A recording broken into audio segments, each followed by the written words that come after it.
솔로몬이 두로의 유명한 장인인 히람이라는 사람을 초빙해서 성전 현관의 두 기둥 야긴과 보아스를 노수로 만들어 세우고, 또 성전 외부용 기물들, 예를 들면 바다 모양의 넓은 대야를 뜻하는 놋바다라든가 물두멍, 또 그 물두멍 밑에 놓는 받침대, 부삽, 이런 것들을 다 노수로 제작하게 했습니다. 아주 정교하게 제작하게 했습니다. 우리나라 장인들이 노수로 방자 유기를 만들듯이 그렇게 히람으로 하여금 성전에 쓸 여러 가지 성물들, 기물들을 제작하게 한 겁니다. 그리고 성전 내부용 기물도 히람이 만들었습니다. 분향단, 떡상, 촛대, 대접, 주발, 숟가락,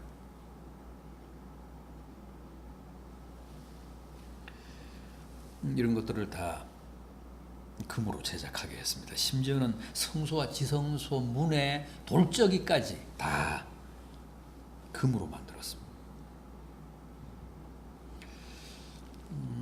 그리고 7장 마지막 절인 51절을 보십시오. 열왕기상 7장 마지막 절인 51절을 보십시오. 솔로몬 왕이 여호와의 성전을 위하여 만드는 모든 일을 마친지라. 이에 솔로몬이 그의 아버지 다윗이 드린 물건 곧 은과 금과 기구들을 가져다가 여호와의 성전 곳간에 두었더라. 이거 무슨 말씀이냐 하면, 솔로몬이 아버지 다윗이 준비한 모든 것으로 성전을 건축하고 또 기물을 제작했잖아요. 그런데 많이 남았다는 거예요. 은과 금이 많이 남았다는 겁니다. 그래서 그걸 성전 곳간에 보관했다는 말입니다. 아버지 다윗이 아들 솔로몬이 성전을 잘 짓도록 그만큼 넉넉하게 모든 자재와 금과 은을 준비했었다는 거죠.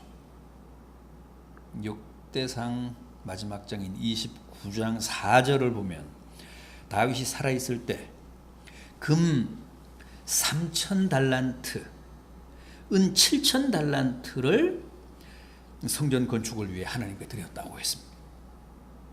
이걸 요즘 단위로 환산을 하면 금은 102톤입니다. 은은 238톤입니다.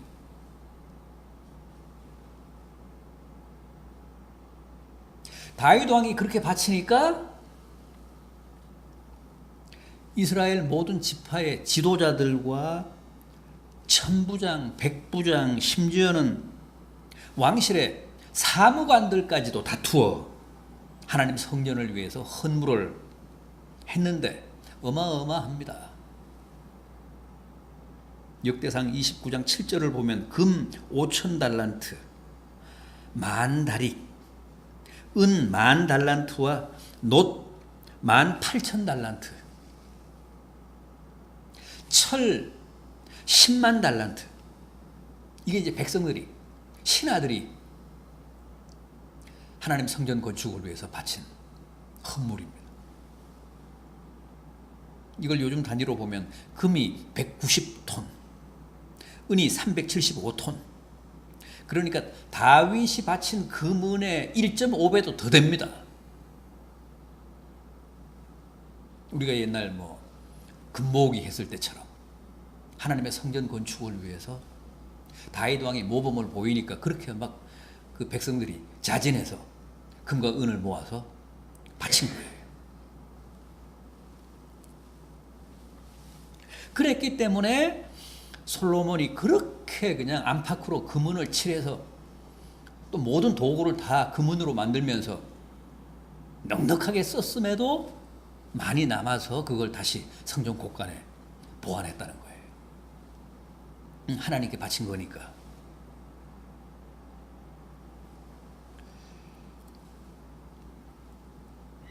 하나님의 성전 건축에 왕으로부터 나라의 모든 고위 관료, 각 지파의 족장들, 또 일반 백성들에 이르기까지 누구 하나도 인색하게 굴지 않고 다 참여해서 아낌없이 최선을 다해 헌물을 했기 때문에 그 결과 이렇게 잘 짓고도 필요한데 다 쓰고도 남았다는 겁니다. 여러분, 하나님의 성전은 그냥 완제품으로 하늘에서 떨어지지 않습니다. 다 하나님의 백성들이 헌신하고 헌물하고 희생해서 건축하는 겁니다. 다윗 시대, 솔로몬 시대 성전에서부터 이 시대 교회에 이르기까지 그 어떤 경우도 예외가 없습니다. 다 왕에서부터 백성들에 이르기까지 감사하는 마음으로, 기뻐하는 마음으로 금은을 바쳐서 짓는 겁니다. 그런데 과거 다윗 시대, 솔로몬 시대 이스라엘은 하나님 성전 건축에 쓰고도 남도록 넉넉하게 바쳤다는 거죠. 자, 이렇게 해서 은혜 가운데 성전의 모든 기물까지도 제작을 다 마쳤습니다. 그럼 이제 뭘 해야 합니까? 이제 남은 일이 뭐죠? 당연히 여호와의 언약궤를 성전 안 지성소에 안치해야 합니다. 당시는 솔로몬이 성전을 짓기 전까지는 성전이 없었기 때문에 언약궤가 예루살렘에 있기는 했어도 시온성 안에 있기는 했지만 다윗성 안에 있기는 했지만 성막에 있었습니다.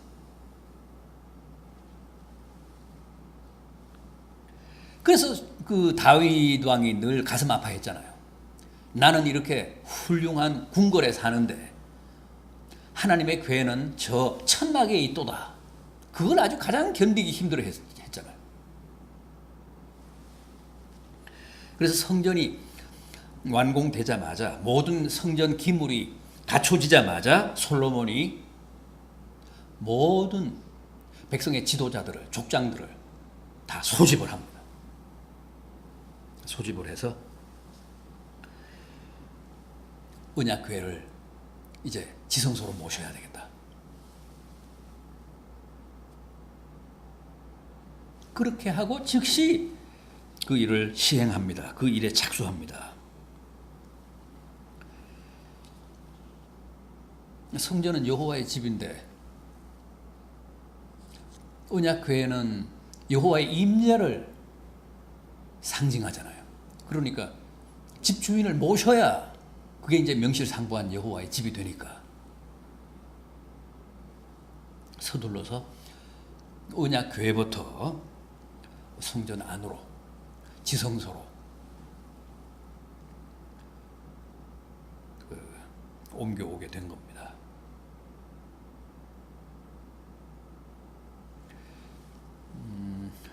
오늘 우리가 함께 본 본문 3절 이하를 다시 한번 보십시오. 이스라엘 장로들이 다 이름에 제사장들이 궤를 매니라. 여호와의 궤와 회막과 성막 안의 모든 거룩한 기구들을 메고 올라가되 제사장과 레위 사람이 그것들을 메고 올라가매 솔로몬 왕과 그 앞에 모인 이스라엘 회중이 그와 함께 그 궤 앞에 있어 양과 소로 제사를 지냈으니 그 수가 많아 기록할 수도 없고 셀 수도 없었더라. 제사장들은 성막에 있는 언약궤를 메고 또 레위 사람들은 성막 안에 여러 성물들, 기물들을 갖춰서 메고 이제 성전으로 올라왔습니다. 새로 건축된 성전 뜰로 올라왔습니다. 솔로몬 왕과 백성들이 그 궤 앞에서 양과 소를 바쳐 하나님께 감사의 제를 수도 없이 드렸다는 거예요. 셀 수가 없었다. 얼마나 감사한지, 얼마나 감격했던지, 그렇게 많은 감사의 제를 올리고 비로소 성전 내소인 지성소에 그 언약궤를 모셨다는 겁니다. 6절을 보십시오. 제사장들이 여호와의 언약궤를 그 처소로 메어 드렸으니 곧 성전의 내소인 지성소 그룹들의 날개 아래라.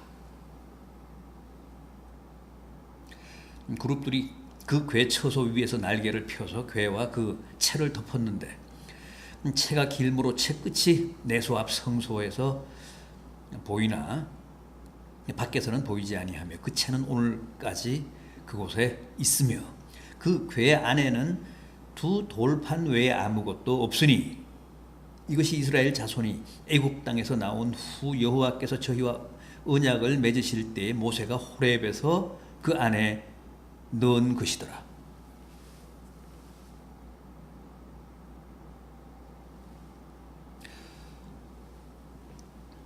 성전 뜰에서 감사의 제를 올리고 성전 내소인 이제 지성소에 언약궤를 모셨는데 그때 확인해 보니까 언약궤 안에 두 돌판밖에 없더라는 거예요. 원래 언약궤 안에는 뭐가 있죠? 두 돌판 외에도 만나를 담았던 금항아리가 있고 또 아론의 그 지팡이, 쌍난 지팡이가 있습니다. 그런데 돌판밖에 없더라는 거예요.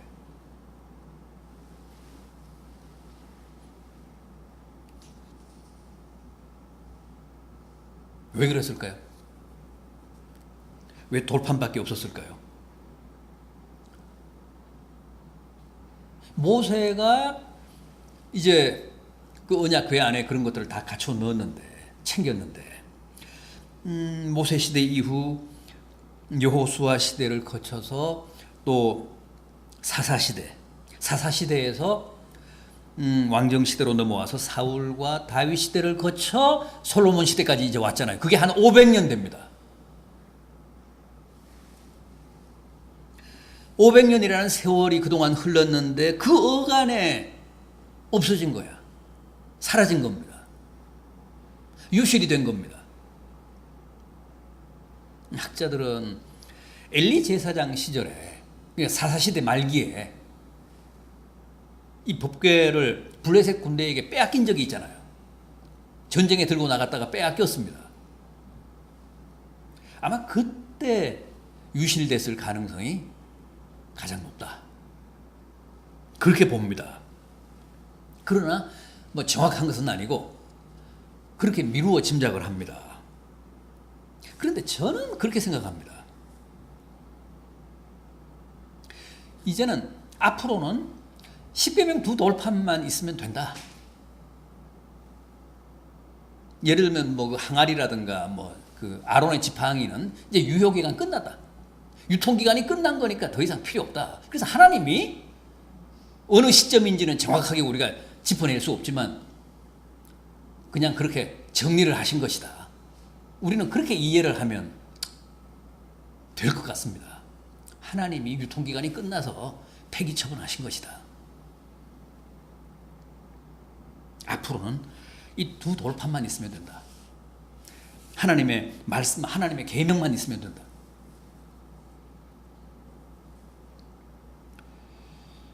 아무튼 십계명 두 돌판은 그 시점까지 무사했고 언약궤 안에 여전히 남아있다는 사실이 확인이 됐습니다. 그래서 여호와의 그 언약궤를 매다가 성전의 그 지성소에다 제사장들이 안치를 하고 나오는데 구름이 성전 안에 가득했다고 했습니다. 10절 이하를 보십시오. 제사장이 성소에서 나올 때에, 그러니까 언약궤를 지성소에 안치하고 나올 때 구름이 여호와의 성전에 가득하매 제사장이 그 구름으로 말미암아 능히 서서 섬기지 못하였으니 이는 여호와의 영광이 여호와의 성전에 가득함이었더라. 성경에서 구름은 언제나 여호와의 영광입니다. 여호와의 임재를 상징합니다.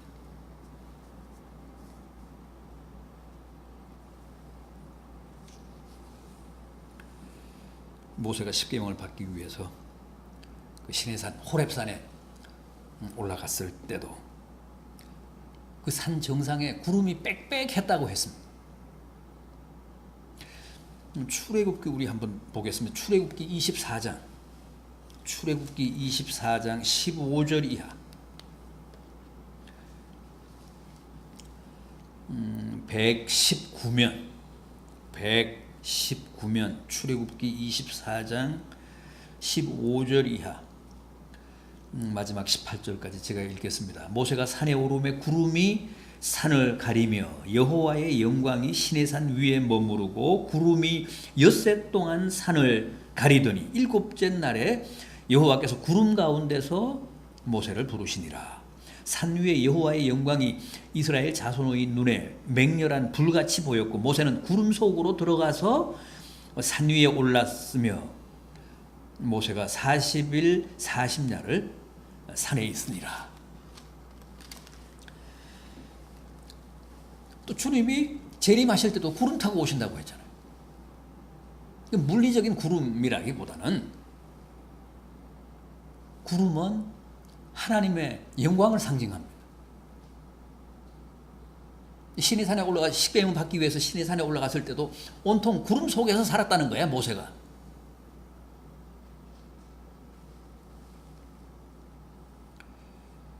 그런데 여기에서도 성소에 언약궤를 안치하자 구름이 성전에 가득했다고 합니다. 여호와께서 강림하셨다는 뜻입니다. 여호와의 강림과 함께 영광이 성전에 가득했다는 겁니다.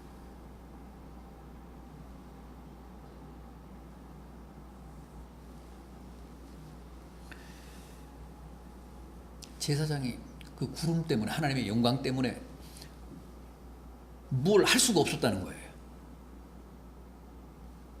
제사를 집행할 수가 없을 정도였다는 거죠.